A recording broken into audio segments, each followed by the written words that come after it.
Hey everybody, Justin with Service and Sacrifice, and today I have Ty with me. Ty, do you want to give a little introduction to yourself? Of course. Thank you for inviting me onto your podcast or YouTube, your platform. So once again, my name is Tyeshia Pegram is my full name. I am a veteran. I am a reservist. I used to be a military spouse, but my spouse ended up getting out. So I guess he's my spouse. What can I say? I have an amazing 9 to 5 job. I work in tech. In the reserves, I'm a dental hygienist. So that's like a 68 echo with an identifier. And I live in the state of Florida, the Panhandle. So if you know what Crab Island, Pensacola is, that's where I live at, where a lot of people come vacation. I live here. I have 2 daughters, Riley and Thornville. Riley. You want to just say your kid's name wrong? I did. Riley and Zoe are my daughters. And so I do a lot of sports with them. One plays soccer, one does cheer. My oldest all of a sudden doesn't want to do cheer no more. And I'm just like, no, you're doing cheer. We're going to ride this out. But that's just a little about me. And I'll give you a quick intro. I was in the Army 2010 to 2013 as multiple launch rocket system, which is a tracked vehicle that shoots rockets from it. Field artillery, and I was stationed at Fort Sill, Oklahoma, which, if you haven't heard, because you're Navy, right? No, Army. What? You said 68 Echo. How did I not know that? You're fired. Anyway, 68 I Echo. built for that life. I'm sure you've heard of Fort Sill then, right? Yeah. Okay, it's terrible. All the rumors are true. I was there my whole 3 years. Tough gig there. They made you a soldier, right? Yeah, when they said it was combat arms, they were not kidding. They were like, this is gonna suck. Let me tell you, when you said 2010, I said, no, I graduated high school in 2009. Yeah. So you said that, I was like, oh, that's when it was really like tough out there in them streets. Wait, what year did you join? So I joined in 2011, and my That's first only 1 year. There's a 1 year big difference. And so I joined in 2011 and end of 2011. And so my first duty station was Fort Stewart. I love that base. I was like loving it. So when it was time for me to PCS, I was crying my eyes out. Where's that located again? Like Savannah, maybe 20 minutes from Savannah, Georgia. Heard good things about Stewart. Yeah. Listen. And so I was in a field artillery unit there as support, and because let me say this. My first MOS was the 88 Mike. So I was a part of that field artillery unit. And so when you said combat, they was combat. I was just riding away peacefully. Then I went to Fort Carson. That's in Colorado Springs. And then I was a part of a transportation unit. That was pretty easy as well. And then while I was there, I was going like back and forth to like Fort Bliss. What was that other base in Kansas? Campbell? Yeah, so we was going to Campbell a lot. Then I left there to then go to Fort Bragg. So then I PCS to Fort Bragg. And so that's when I was like, oh, I'm going to reclass. I'm not built for this transportation life anymore. So I ended up reclassing and getting out from there as well. That's when I joined the reserves. I was like, oh, this is easy.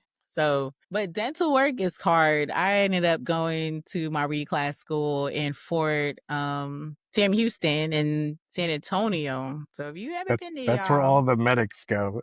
Everything 68 is Sam Houston. Everything is there, and it was pretty cool. I liked it. I went in the middle of the summer, but it was a good school though. Now you can't shut me up to talk about dental hygiene. Listen, if you got bad teeth, I'm talking about you. Did you just like 88 Mike? You like only drive trucks, right? Is that it? No. So we do a lot. So I would say is that you learn transportation, meaning as logistic moves, maintenance, of course, driving different type of equipment. So I drove a lot of different type of equipments. Even me wanting to learn some of these equipments, like a crane, like to pick up the connexes. Like that is extra hard. And you actually had to go to like a different school to learn that. We had all types. And so I would say is that you come very knowledgeable of what transportation logistics is. And so, once again, I love transportation. I was doing that for a long time. Even when I reclassed to dental, I was still part of a transportation unit. And so I ended up getting out that unit because, of course, now my 68 Echo became my primary. So I had to leave that unit. But, that unit that reserve unit did a lot of logistics. So loading up vehicles and moving it somewhere else to another unit, just so when when these transportation orders come in to move vehicles, like that process, right? So, okay, cool. We see the request that comes in, who's going to be driving the vehicles, getting into point A to B. I would say I like that stuff. That was like very fun and exciting. At the end of the day, I got my CDL license. So I've been having my CDL license for the last like 8 years now. So you could start like a on the road trucking dental hygienist business. You know what? Sounds good. Truck drivers' teeth at the stops. You know what? That is a good business idea. Let me write that down real quick. Because let me tell you, I'm good at side hustles and good business. And I can't imagine how many truckers don't have health care or dental care. And let me tell you, y'all, dental care is cheap. That's another thing. Not everybody know that you're supposed to be going to the dentist like twice a year, every 6 months. Get a cleaning. It will save your teeth. It does wonders. And that's another thing. So this past August, I switched units. I was still drilling out of Fort Bragg, and I was actually running a dental clinic. So I was flying back and forth. Fridays, we open our clinic to like 8 o'clock, and then Saturdays, Sundays. And we would see about 80 to 100 soldiers a weekend. And we just did exams, x-rays, because some of these soldiers did not have dental care. Some of them was like, oh, I can't afford it. I'm like, listen, TRICARE charges $12 a month, and they take it out your drill pay. And so you telling me you can't put down that coffee, that Starbucks charge us $8. And so I try to talk about that a lot. Like, so when I see soldiers, and it's funny, I was there for 4 years running this clinic, and I had like 5 techs, and then I had like 4 dentists. So I was giving out schedules, helping out everybody, but I would see the same soldiers every year. And I used to be like, listen, you came last year. You need a cleaning. You need a root canal, or you need your cavities. Like, we don't do that here. You will always be red in dental until this is taken care of. Stop coming to see me. That's funny. I forgot the color statuses. Like red is bad, and then command will tell you like your dental's red. Mm-hmm. So you're an E5, you said? So I'm a staff sergeant. So I'm an E6.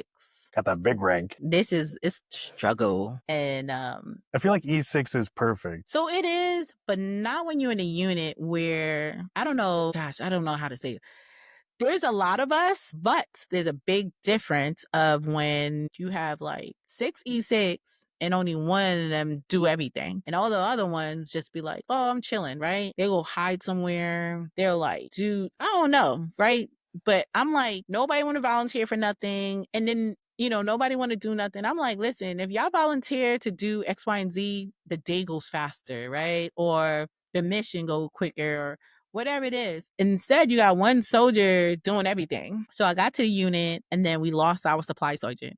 So our first sergeant was like, oh, who want to step up? I'm looking like, y'all been in this unit forever, so y'all should know y'all stuff, right? Nobody volunteered. So I said, you know what? Whatever. I've been running a dental clinic for 4 years. This should be easy. Oh, the struggle bus.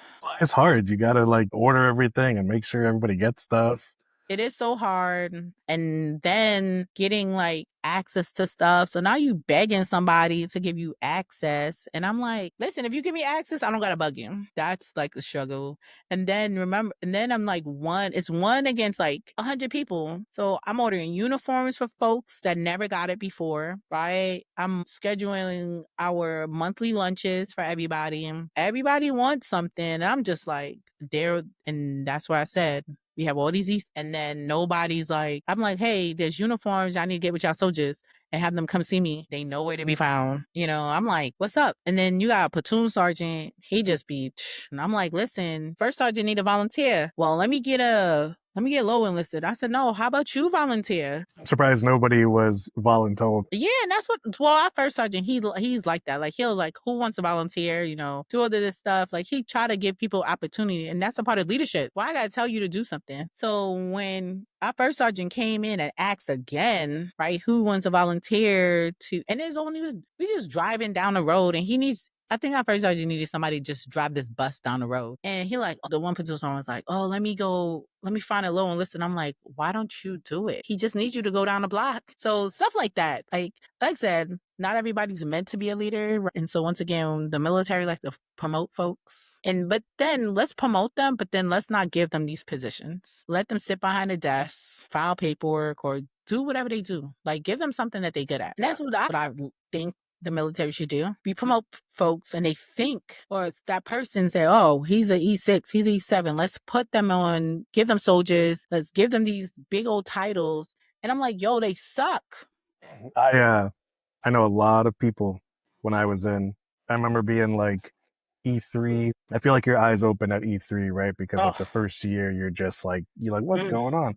And so like my eyes open and I see all these people getting promoted to like getting waivers for specialists 6 months early, and then someone getting E5. And I remember this was still in my motivational phase, right? I was like, these guys aren't even good. Like, they're not good soldiers. They don't volunteer. They don't really know their job that well, but they were really fast. Their PT scores were great. And it clicked because I was only 19 when I joined. And I was like, wait, are you telling me these people are getting promoted solely because they can run fast? And that's like a huge thing in the Army, right? Is like crappy leaders who have 300s back when they had the APFT. We're just getting promoted. And you know what? And that's crazy to me. And that's why I have a thing for the NCO ERs, the OERs, have a thing for all of that, because I'm like, so you're telling me this piece of paper is supposed to tell me my worth? Oh, and then my PT scores also supposed to tell me my worth?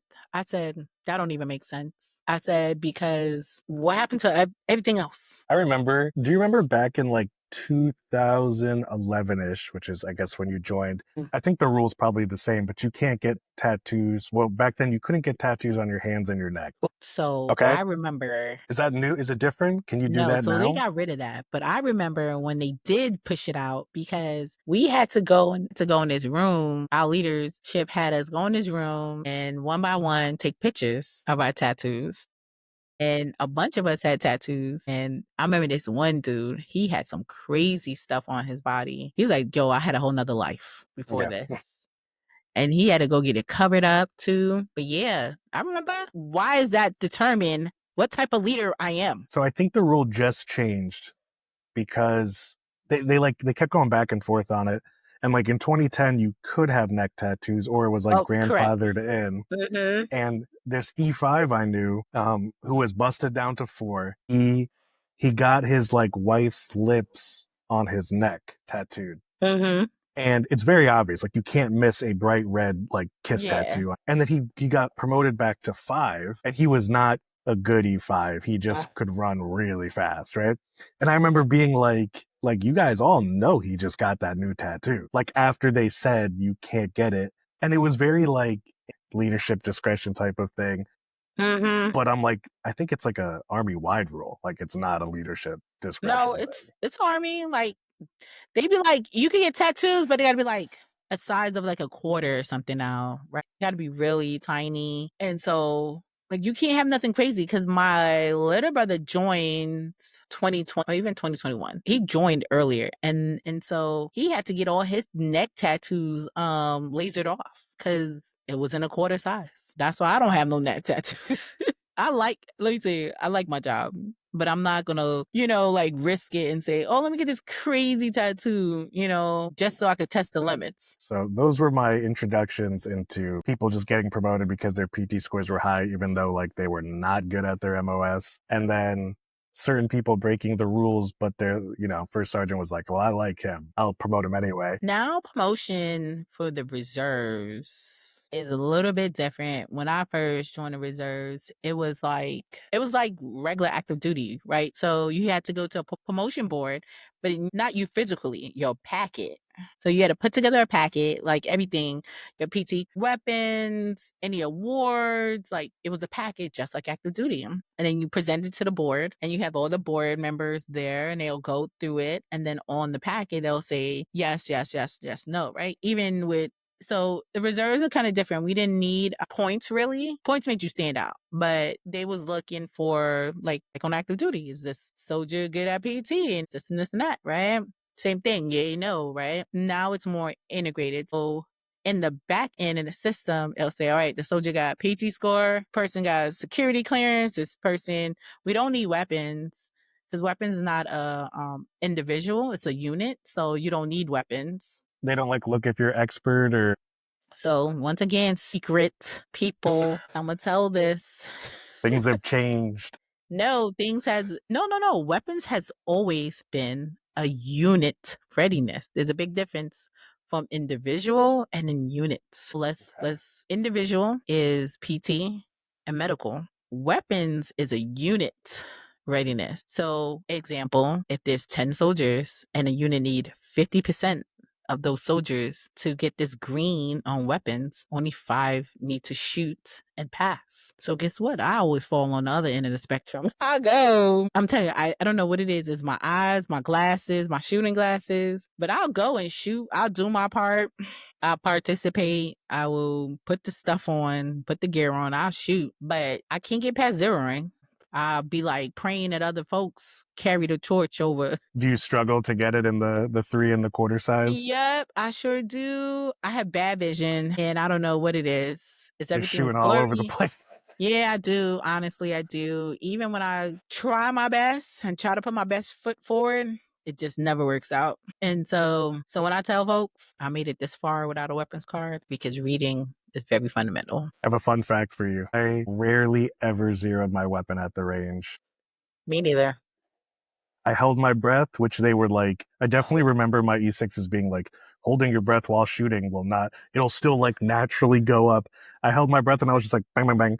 It got in the little quarter. And then every time, like, I just held my breath for a split second. I hit the target. Because, dude, I saw people out there for like hours, like, oh, I got a 1/4 inch this way, centimeter this way. I'm like, I'm not doing all that, dude.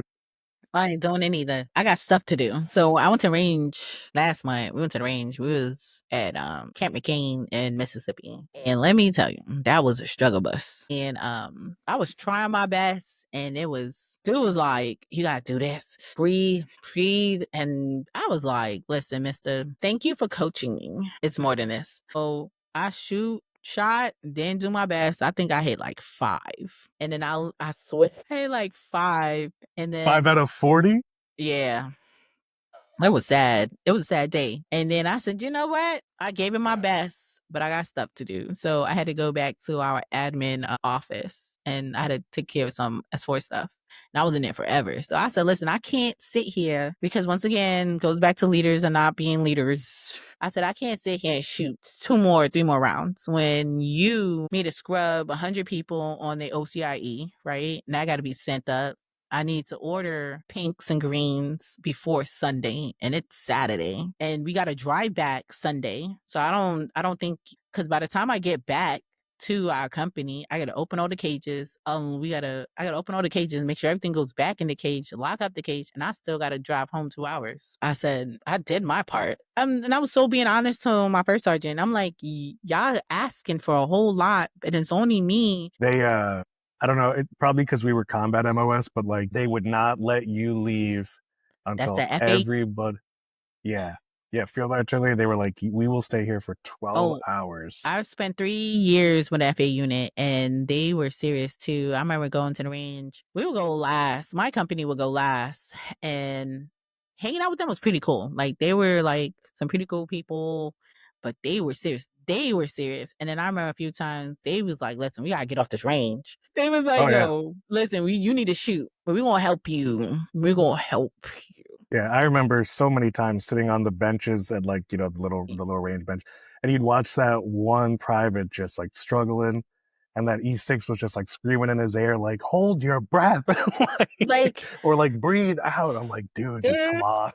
That's how they, I think units are probably still like that. I don't know if the Army need to come out with a better way of doing stuff. But then I also say, if I ever go down range and we playing the shooting game, I'm like, listen, put your weapon down. And I remember doing combatives and I was like killing the game in combatives. Did you do level 1 and 2 or just 1? Level 1 and 2. And I was killing them. I was like, listen, I'm from New York City, the Bronx. You should know my parents.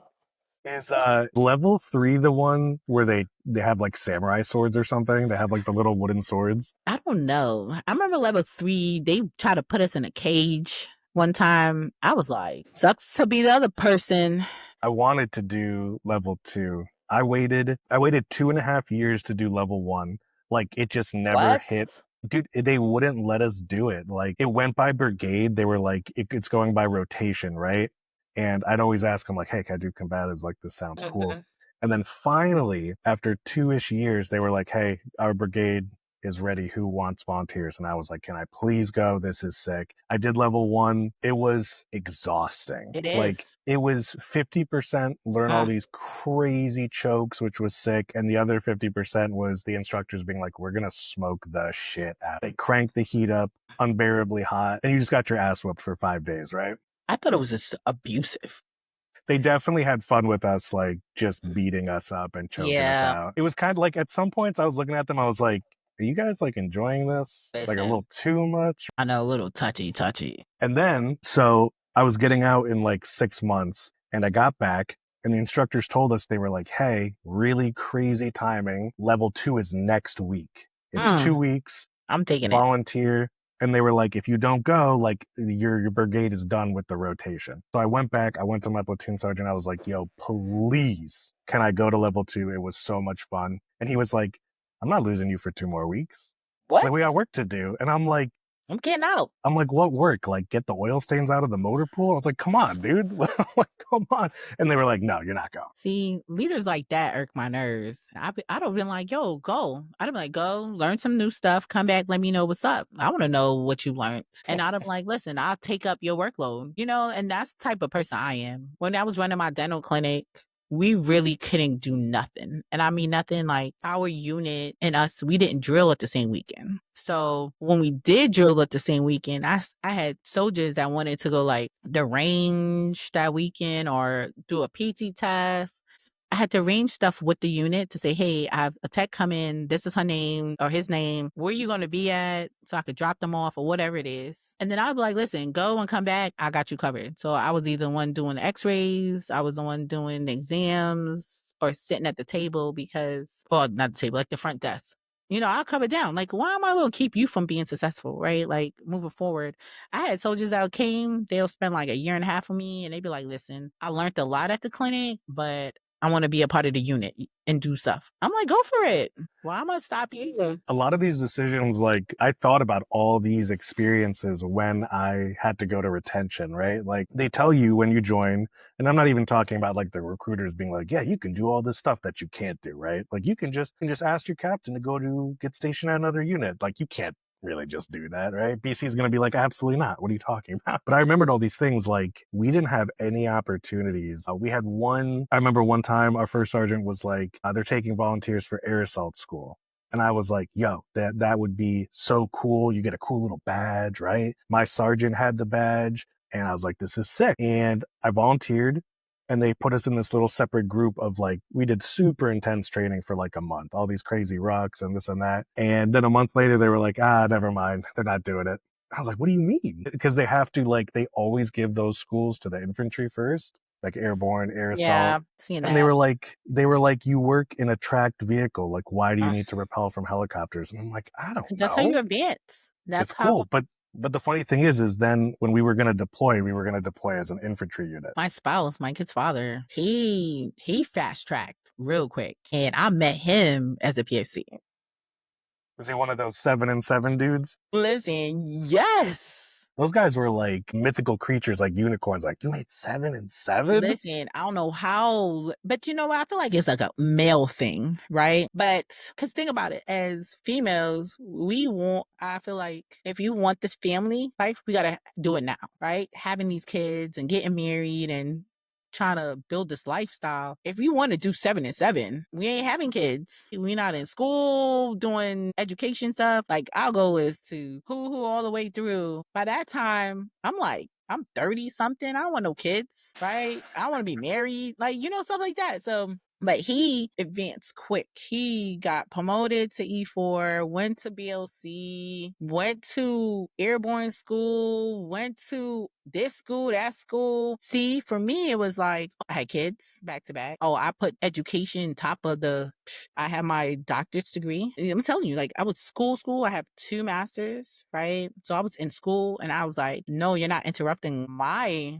education to play Army. And I was so serious. I felt like, because I always tell folks, like, always have a plan A, plan B, C, D, right? Something to fall back on, because the military will pat you on your back and say thank you for your service, and you have nothing to show. So we doing 7 and 7. What are you really showing? That you're good at being a soldier, right? What about everything else, right? How many people I meet get out the military and be like, oh, I'm going to school. I'm like, you should have did that while you were serving. Then what you do is, because I leave no money on the table, then you take these random classes doing whatever you want to just to pocket the BH. Yeah. So I took classes on construction to pocket money put money on the table. I went to the community college, took classes just because I wanted the BH.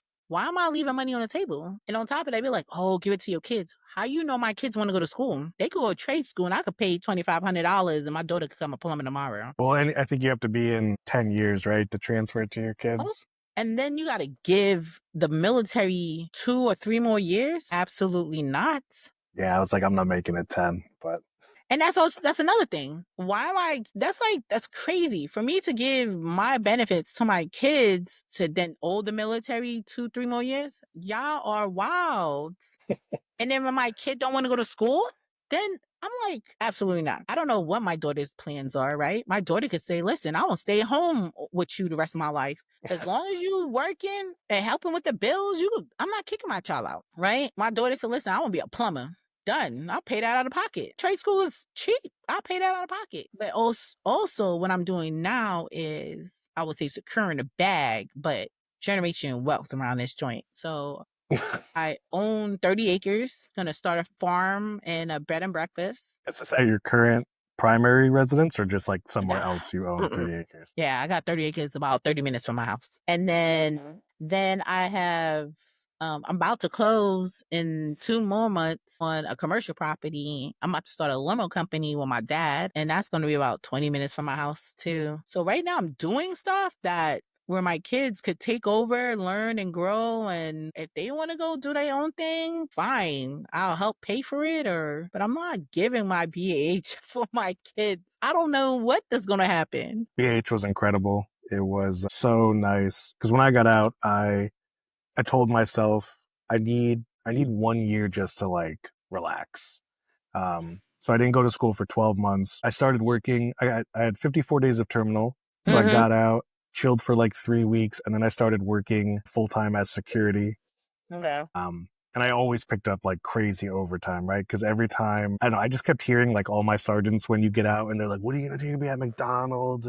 That's like, this is like Army and military wide. If you choose to ETS, I feel like command tells your sergeants like, yo, you got to tell him he's going to fail. I don't know because why. They were so negative. I don't know why. So I was working 60 hours a week just because I wanted the money and getting my E4 pay. And I did that for a year. And then I just went to school and up here in Connecticut, like the zip codes are, the payment's really high for BH. So I was getting like $2,500 tax free. And I was like, this is sick. And I was getting my VA money. Yep.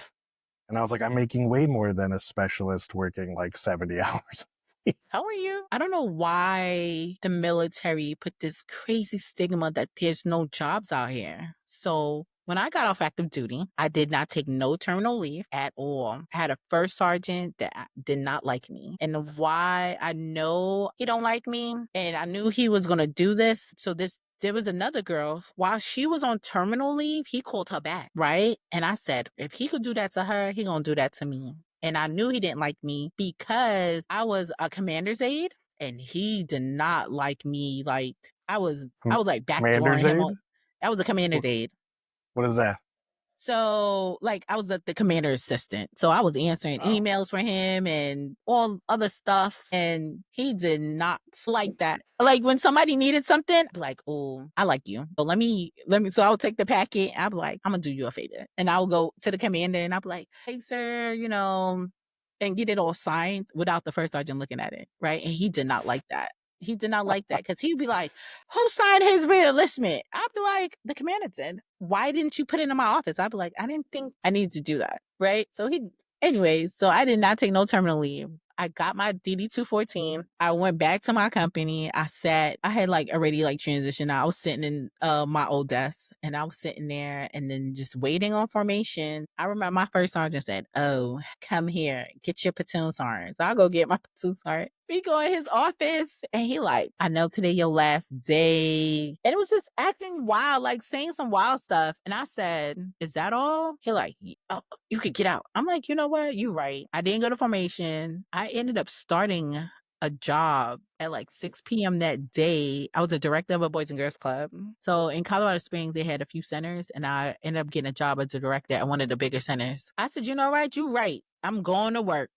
I went to work and I was there in process at my new job. I got my uniforms and stuff, my shirts and everything. And the only reason why I didn't act up that day is because my husband was in the unit still. We weren't PCSing until, so I got out in March. I think we left in July. He could have made his life pretty bad. Listen, but see, God answered my prayers. He ended up getting put out. My first sergeant. The first sergeant? Yep. He sure did. I think right after we left too. So I think in like August, they ended up putting him out. What happened? Mama is a bitch. Did he retire? No. So they forced him into retirement because he got caught up texting somebody and it was proof and everything. So you know how they do. They try to cover up stuff and force him into retirement. We all knew the truth though, because let me tell you, I knew some high people in high places and he had texted this girl, right? And this girl, I think she was master sergeant at the time and we was hanging out deep and she was at our battalion. And one time we was hanging out and she said, look what your first sergeant did. And then sent me text messages and everything. So I already knew. So when he tried to be all big and bad that my last day, I said, you don't want to know because I'll blast this joint. So I started, I'm telling you, Wait, she was an E8 though? Yeah. What's wrong with that? That's not crazy. Like she's not like an E3 or something. No, but he was married. Yeah, that's bad. Yeah. So he was married. But first of all, why are you even sending people pictures anyway? Oh, you didn't say pictures. You just said text. It was pictures. Okay. So, yeah. Wow. First sergeant sending nudes? Listen. Like, who does that? Like, you 80 years old sending news. Who does that? Quiet down, man. I was like, this the most crazy thing I ever seen. And so I started my job that same day and it was a pretty cool gig. I liked it. I think the parents got on my nerves at that, working at the Boys and Girls Club. But I ended up, like I said, we left in July. So you know how you say you don't have a break? Like I needed a break too. So I took a couple of months but I ended up becoming a MilTech, so a military technician. So basically like you back on active duty, but you just don't wear a uniform. You're just one of those dudes that like in the shop, but they can't actually tell you anything. Yo. Those guys were so cool. I was like, this guy's doing what we do, but for like 6 figures and he doesn't have to take any shit. Yeah. So it was but they still like hold us, like we still regulations on types of, we just didn't have to wear uniform and making good money. And you know what? You're so right. Let me tell you, that's another thing I also tell folks, there are jobs out here. There are jobs and you just got to figure what you want to do, how much money you want to make. So when people say, when there's that stigma, oh, there's no jobs out here, you're going to work at McDonald's and all. Listen, I know people that work at fast food restaurants making 6 figures. I can tell you now, off a house, if you have a bachelor's degree, you could start off at $70,000 as a store manager training, because I know a recruiter, right? And she's out here recruiting out here in Fort Walton Beach. And every year you get a $6,000 bonus on top of your pay. And free waffles.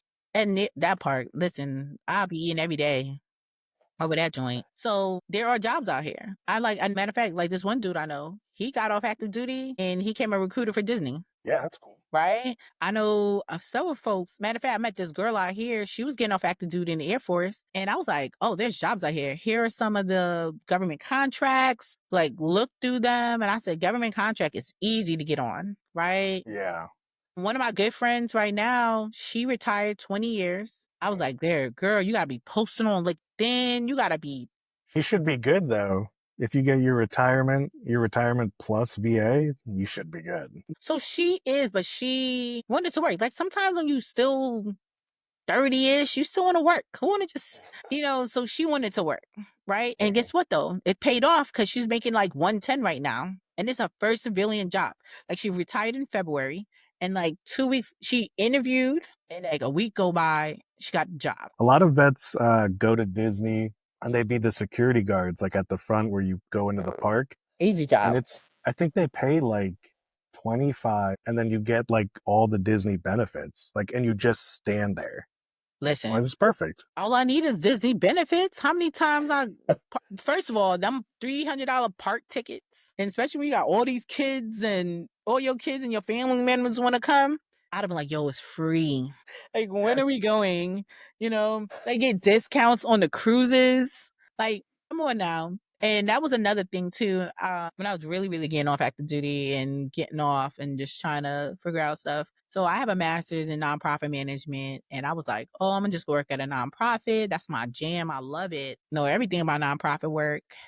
But folks don't leave those jobs, those positions. So I was just stay there forever. Yeah. Oh, I know. And so you could make your own. Oh, listen, I won't say I have several, but I have several ideas for nonprofits. I'm just waiting for one of my friends to take the idea and run with it so I can just support them. But I actually help a lot of people that want to start nonprofits with the paperwork, state laws, funding ideas, what technology is. Some nonprofits are struggling because they're not adapting to technology, right? Like things could be a little bit easier if you adapt technology. Managing your donors, managing volunteers, funding. Like, why are we still using pen and paper? Yeah. And so I try to help nonprofits do that. I try to help nonprofits I do like a little bit of auditing. Like, let me look at your bylaws if they're out of date, right? A lot of nonprofits don't know this, but you could charge your board members. Oh yeah, board fees. Yeah, board dues. That tells me you're serious. Yeah, right? I worked at I volunteered at a nonprofit for a year. I worked up to vice president of operations, and the board members had yearly fees. And that's a good way because that money goes back into the nonprofit, right? So you don't got to worry about a lot of funding because that go back. And so like I sat on a nonprofit and they had money and I could not believe it. When I first went to their, I was part of the executive board and then my first meeting, and when that treasurer read off the numbers, I was like, what? This is wow. So they had a membership. Their membership was like $20 and so it was like a yearly membership, but this is weird. So, some nonprofits you could do seasonal. So there was like kind of seasonal. They did not care. So let's go with January to August was their year. They didn't care if you showed up in June. You still paying $20. But it's just $20. So $20 got you VIP to certain events. It got you like certain membership stuff. And that was how they was funding this nonprofit. So they did like several huge events. So when you're a paid member, you got like a discount on it. Oh, and they did private lunches for members as well. So it came with some stuff. But like I said, if you showed up in June, you still paid $20 and there was nothing prorated. They did these huge like big Christmas events, and it was because when we went around, I had to, and it was the vendors for these events was hand selected. So we was going through applications. Yay, no. Like that nonprofit was serious. I was like, so I learned a lot sitting on that nonprofit board. I helped another nonprofit. They did lunch boxes. So basically they grew healthy foods for the neighborhood. They set up outside and it was all free. So they would grow stuff, get stuff donated, and they needed help on trying to figure out for funding. And I was like, y'all need to show up to these vendor events because sometimes these vendor events don't charge nonprofits to set up. So I said, go to these events, sell the food, and then ask for donations. Yeah. It's you got to market and network. Yep. And so she ended up, the founder that nonprofit was actually the director of engineering of Indeed. She grew, and then I had helped got her some connections with some of the colleges like that was into like the agriculture life and stuff like that. But like I said, I love nonprofit work. I do have tons of ideas. I'm just waiting for one of my friends to start taking one of my ideas. I think I clicked your I think like your Facebook profile, and I don't know if it brought me to your website or something, but you had like a nonprofit like PDF Guide? type of thing. Yeah. Yeah. Is it only $2? Listen, I want it to be free, but You can only charge $2. huh?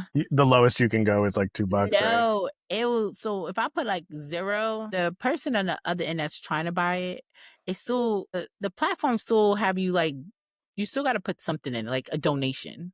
So I couldn't even get that part off. So I said that if that's the case, I just put $2. And what is it exactly, like a complete how to start a nonprofit? Oh, you see these guides and handbooks or whatever, $1,000. and they'd be like $1,000, and then when you get it and you look at it, you be like, "Where's some meat and potatoes?" Right? You're like, "I could have wrote this." This guide right here that I created, everything, websites, documents, everything. Like I give examples, templates, so this has the meat and potatoes. And then I think I even added like even the IRS website. So the tax exempt form I downloaded and attached to it. Then this points to the IRS website. Like here is the IRS website and download the form yourself. Like I even wrote example bylaws, wrote an example mission statement. This has the meat and potatoes for $2. Are you just trying to help people by giving it out so cheap? Yeah, because you know why? Because if you Google it yourself or ask Google how to start a nonprofit, it would have told you for free. Right? But nobody wants that. Nope. I'm telling you, nobody Googles anything. They just want a handout, right? So guess what? My handout was $2. Actually, I would have gave it to you for free if I could make it free. I wanted to help people. Everybody was like, this people, matter of fact, somebody in Africa bought it. And then the dude reached out to me. Yep. And he was like, "Oh, this is nice. I know this is just for the States, but I'm living in South Africa right now and I'm taking some of this and it's very helpful." And I'm like, "Thank you." I have just people that, they want to start a nonprofit. They just don't know how or where to begin. So I'm like, well, here it is. I know like this. Oh, and then you know why I created it too? Because if you looked at my LinkedIn, I'll put like nonprofit expert or guru. I think I got it as guru. I always I get people always in my messages like, "Oh, I want to start a nonprofit. I want to start a nonprofit." I'm like, gosh. So I'm writing the same thing over and over and over and over, right? So then I said, why not I just start a guide, right? Like, so then I start writing. I was like, oh, meat and potatoes. Here's the link. Here's this. Here's that. Like, so now I'm like, listen. So when people jump in my inbox, I'll be like, yo, $2. Oh, you over there catfishing? Let me stop. Look at you. You got a little fancy. Before I moved to Florida, I was on orders for a year, and I did S3 stuff, Paperwork stuff. schools and trainings. And let me tell you, that is not meant for the weak. That unit I was in had like 5,000 people, and it's only me. You just had to submit all their school paperwork and packets Man, and stuff. people was coming out the woodworks. And then DTS was looking stupid. People ask silly questions. I'm like, gosh. And let me tell you, I'm always down to help somebody. And people might say, oh, she mean, she this, she that. Listen, yeah, but I have no problem helping you. I may not, I tell people this too. This is hilarious. Tell people this all the time. I might not like you. You're not going to sit at my table and eat, but I'm going to help you eat. That's Right. nice. Let me tell you, that's my thing. Cause you're not going to tell me, you're not going to talk about me and say, oh, she didn't help me. Right. Or she didn't do this or that. I know I'm going to help you, but don't expect to eat at my table, Well, that's more than most leaders did. And that's true. You know how many, I remember this was crazy. I remember first duty station, first day, got to my unit and I looked at this one sergeant and I was just like, oh, I know that I went to the education building when I was in processing for coming here and the commander got to sign my TA form. I would like to meet the commander, so he signed my TA form. This dude said, oh, he ain't gonna sign it. I said, how you know?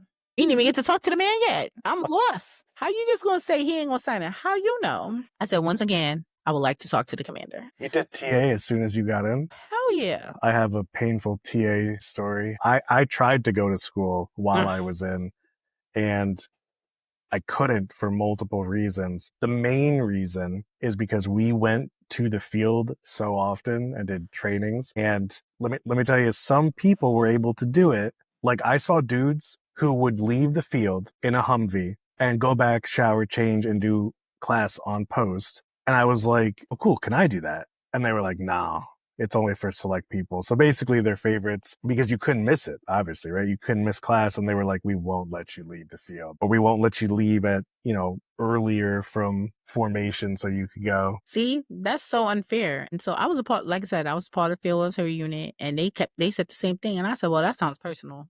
I said, I'm going to school. I said, so my commander signed that TA form, and I was going to school. I remember when I got my bachelor's degree, I invited everybody to my graduation. I invited everybody for my graduation. And I said, listen, y'all didn't do this. I did this. I'm staying up at 10 p.m., 11 p.m. going to class. I was showing up twice a week in this building. I invited y'all and I invited everybody to show that it is possible to be a service member and go to school. Like, I'm not saying you had excuses, but your company did, right? Like, but see, you ain't gonna tell me no. I'm gonna make it happen. And everybody got a boss. So if my commander would have said no, I'd have been like, well, I'm gonna go to see the BC then. Because y'all are educated. So why we can't be educated? Right? Yeah. And then if you want me to be a better soldier, you want us to be educated. And this was crazy because I met a BC and he said when he first started out as a company commander, his goal was to get everybody in his company at least an associate's degree. He ended up taking a teaching job at the college or at the education building with one of the colleges and was doing English classes, math class, social studies. He said his goal was to get everybody educated. That's nice. I mean, some leaders will go the extra mile, some won't. It's so crazy how people's experiences can be so different depending what unit they're in. And you know what? And that's so true. And because I remember setting up like bulletin boards, and it was like full of education stuff. I'm like, y'all should want to go to school. Go get you a trade. Because I always said, service, I said, the military is going to pat you on your back. And they're going to say, thank you for your service. And you're going to be like, damn, I ain't got nothing to show for it. And so I volunteer for everything. I volunteer for everything. And people like, why you always volunteering? I said, it's called resume building. If you look at it, right? I said, cutting grass is a skill. Doing defect duty is a skill. Me cleaning this building is a skill. Me being a commander aide for a while was a skill. I sat in our mail room when I was pregnant. They was like, oh, we need a mail clerk. Sign me up. I went to that post office on post. I had to go through some training for a week. It was wild. That postman was mean too. That man was so serious about his mail, the mail too. Like he was like, we are USPS. We don't play. I'm like, say that to the folks in the Bronx. He didn't pay about, listen, I'm telling you. So I'm at time driving, going to get the mail from the post office. Yo, they was serious. That's like a whole nother type of skill. Right.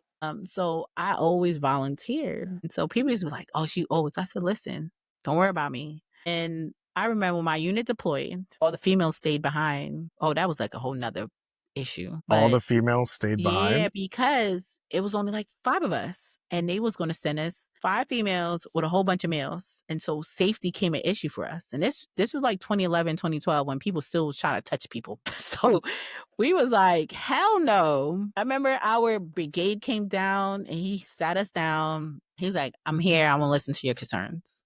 And listen, it was real. It was like 5 of us. And I said, listen, if there was 50 females, I'll be down for it.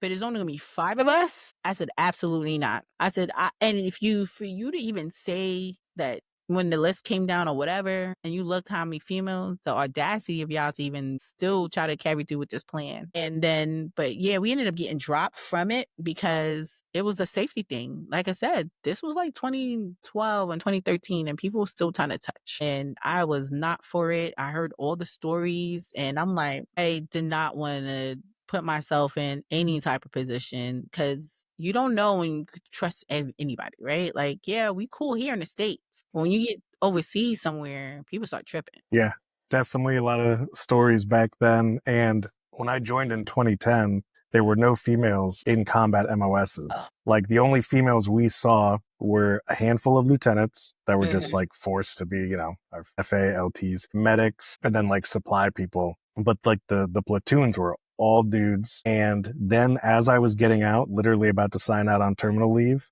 that's when I first heard one of my buddies was like, hey, did you hear there's the first 13 mic female AIT class? And we got one. I'm like, what are you talking about? We ended up getting 2 at my unit. And so I had to go get them and process them. And then I remember when they came to the unit, I walked them around the bay and then they got assigned a platoon. And then I remember the platoon sergeant coming to me and was like, you know, I might need your help. You know, this is new to me and all this stuff. And I think it was E7 at the time, the guy. And so I had told the females, I said, listen, I don't care if somebody whistle at you, you better scream. I said, because we are at Fort Stewart, and let me tell you this, you talking about stories. I remember when I was in processing at the reception center, we had to stay in the building where staff duty was, because that's how crazy it was. The headquarters building or whatever? Yeah, so the males were like across like this huge parking lot, whatever. This is even crazier. To do our laundry, we had to go to that building.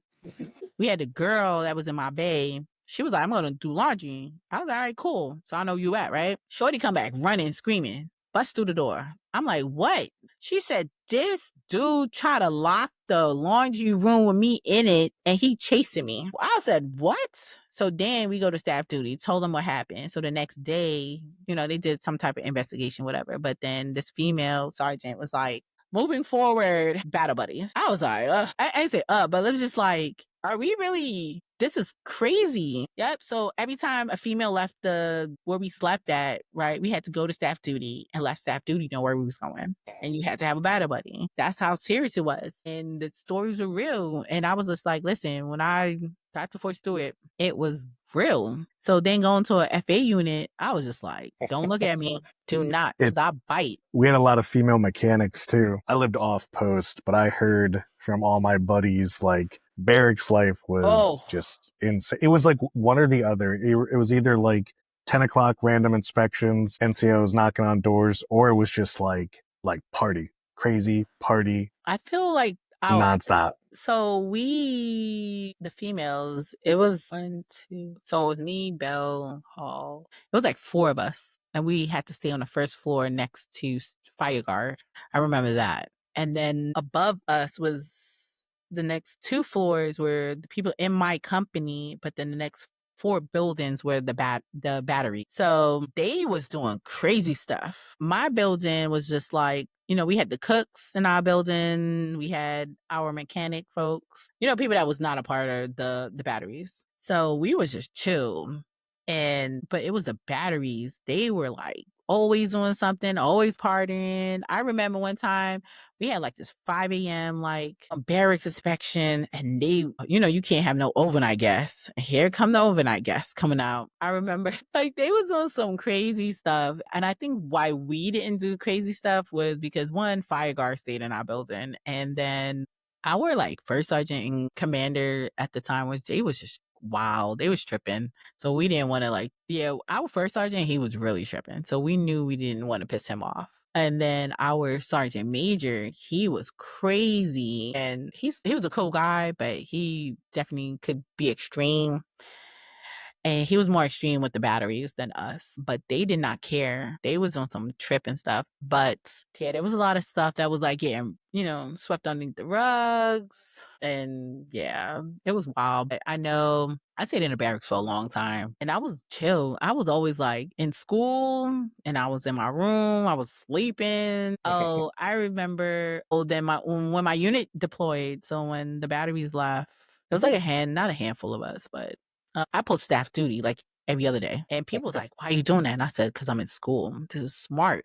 While I was on staff duty, I was doing schoolwork the whole time. You get the next day off. Yo, why not? I think those once in a while I had classes those days. So I would go sleep, go to class, sleep, then on staff duty do your homework. Right? Smart. I think I did that for a while. Oh, and then my sergeant, he complained because we was working weekends. And he was like, why we always got the weekend? I'm like, I don't care. I was in school. I was not partying. I remember time I would go out sometimes but I'm not a night person, right? So they would be like, I remember at first, they was like free before like 10 or something. I would go get my wristband, come back, take a nap, and then go back and be like, listen, I can't stay long. I gotta work in the morning. But he complained. So me and him ended up getting like off Fridays or Saturdays and started working the week. But I was just like, man, you're tripping. We did that we did that like 6 months. And let me tell you, I took advantage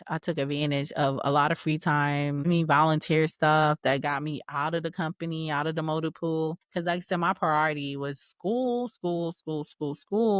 and just trying to be just more than just putting on a uniform, right? And that goes back to why I feel like I have this hate-love relationship with the military, because, it took me a while to get to staff sergeant because my priorities just did not lined, and I didn't, and that really didn't bother me, right? And because I knew what I wanted out of it, right? I knew that I wanted to go to school. I wanted to experience a lot, meaning as volunteering. I met a lot of people volunteering. If I didn't volunteer, I wouldn't have met Bob, who Bob is sergeant major of whoever, right? Or going to doing honor guard, right? And going to Miami and meeting Susan of so and so, right? Like, if I didn't volunteer and do some of that stuff, I wouldn't have meet people. I wouldn't have great friends right now that are I've known for years, because if I didn't volunteer, I wouldn't have met them,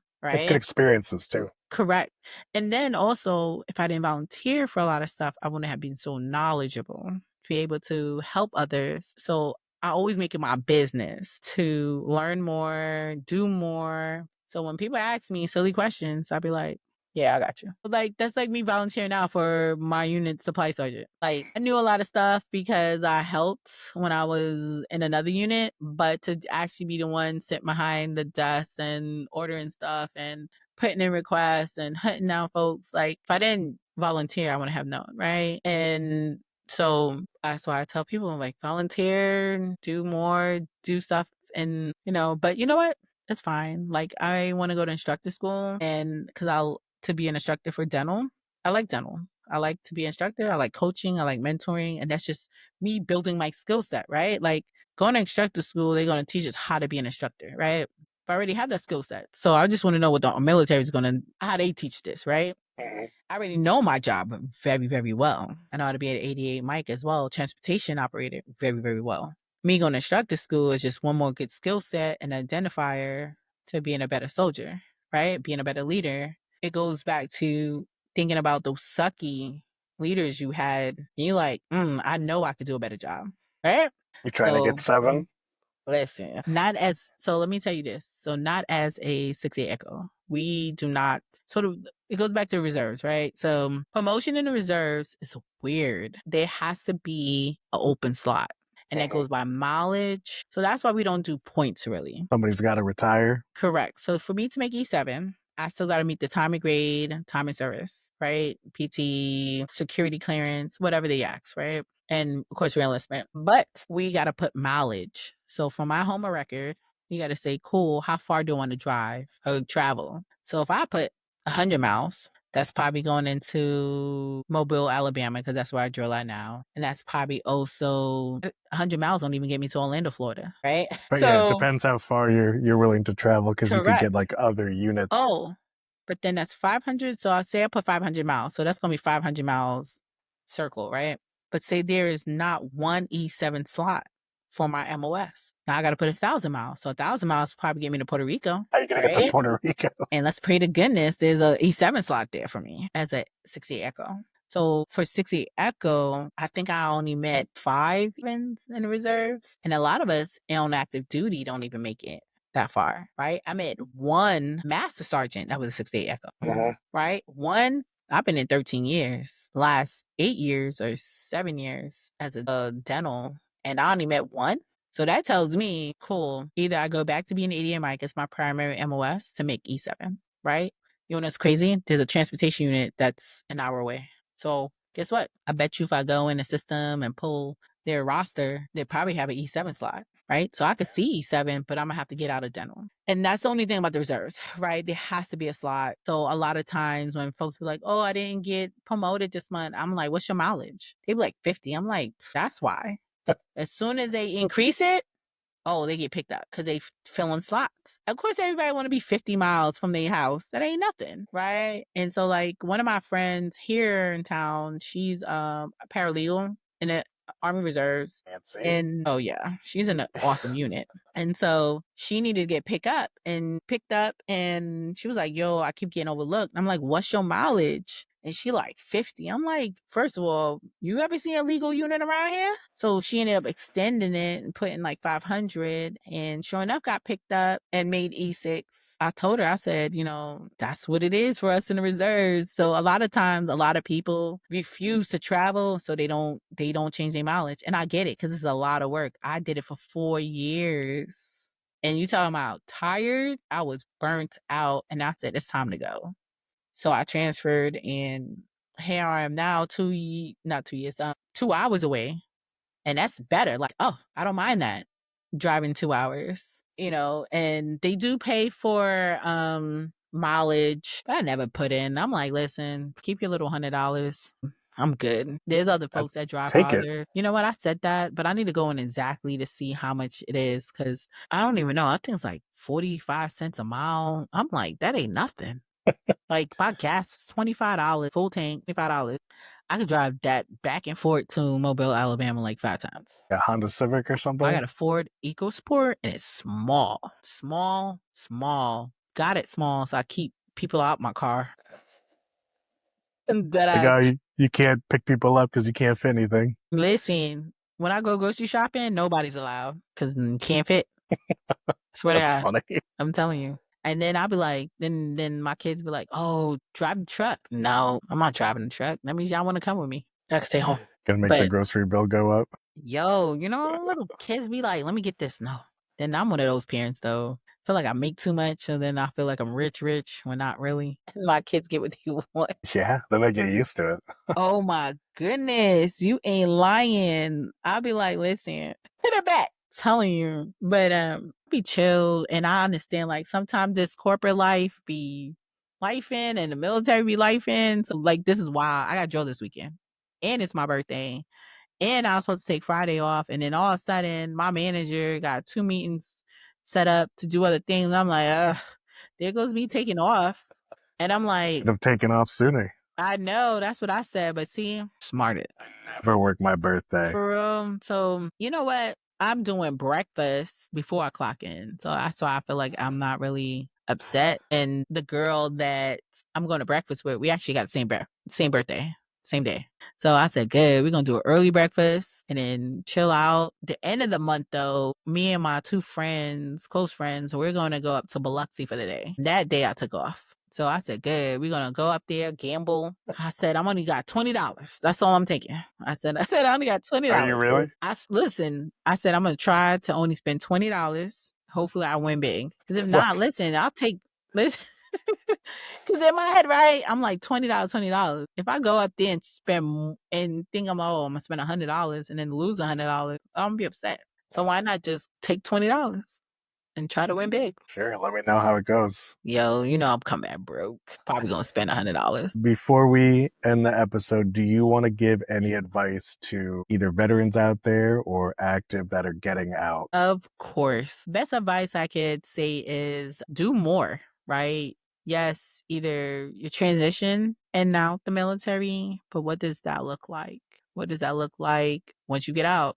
Do more. Tap into your network, tap into resources. Just don't say, I'm going to go to school. Okay, how are you going to pay for school? What are you going to do? Go to the VA. They have tons of resources. I won't say don't take the transition serious, but do take it a little bit serious. I always hear stories that, oh, I wish I would have taken it serious. Yeah, you should. And that could look a little bit different from some folks, but definitely take those resources, go back home, look at it, apply. Just don't show up to these meetings and classes that is mandatory. Definitely take the information in and go home and apply them. Because once you get out, I'm telling you, the military is just going to say thank you for your service. And then you're left out in the world. If you're already out, I would say is that hopefully you are doing what you're supposed to do, but also tap into some of these nonprofits that are helping military veterans. There's this cool nonprofit out here. They actually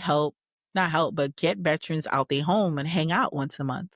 And they network, they talk about life, they hang out, they do stuff, play games, they meet up once a month, and that's just them getting out. Because sometimes it can be lonely, especially if you don't have a family, right? And you just go to work, it can be lonely. So definitely tap into the community because there are tons of organizations. I will also say is if there's a chamber of commerce, there's always going to be a military committee. And sometimes you don't have to be a part of the chamber to be a part of that committee, because the committee then actually, if you want to join that committee, they probably have their own fees. So I know the one near me, they charge like $65 for non-members, right? And that $65 actually goes back into the committee and to help the military community, i.e. I had to help one of my soldiers that went into labor early on New Year's Day and could not afford a car seat. So I reached out to the military committee and they ended up paying for a car seat. And so I went to the hospital, I heard her baby and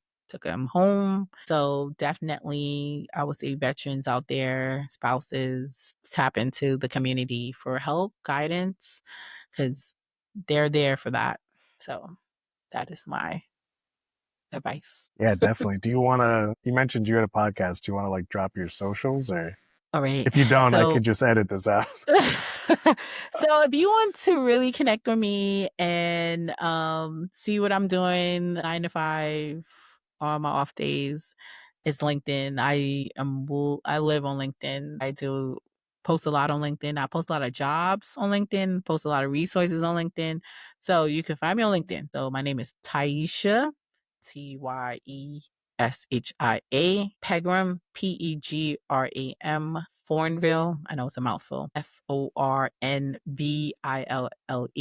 It's probably only one of me, but I do have a twin sister that's Naisha with an N. But you can find me on LinkedIn, connect with me. I reply to everybody. So if you want to chat, you want to send me a message, you can send me your resume to look at. I review resumes and it's all free because if you Google it, you can do it yourself.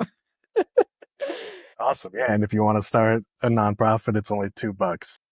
Oh yeah, that too. So I do have my nonprofit guide linked to my LinkedIn. And yes, if you want to start a nonprofit, definitely pay the $2. Meat and potatoes. You'll get everything you need. And if you got questions, if you go through the guide and you scroll all the way to the end, you'll see my beautiful face with my LinkedIn. And it says send me a message. I'm happy to help anybody that wants to start a nonprofit. That is my bread and butter. I love anything nonprofit.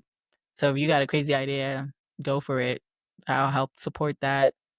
Awesome. So definitely connect with me. I'm very approachable and have no problem sharing resources and connecting with others. That's what I like to do is connect folks with other folks, help folks get jobs by reaching out to my network. So definitely connect with me. Find me on LinkedIn. Well, thank you for coming on. This was fun.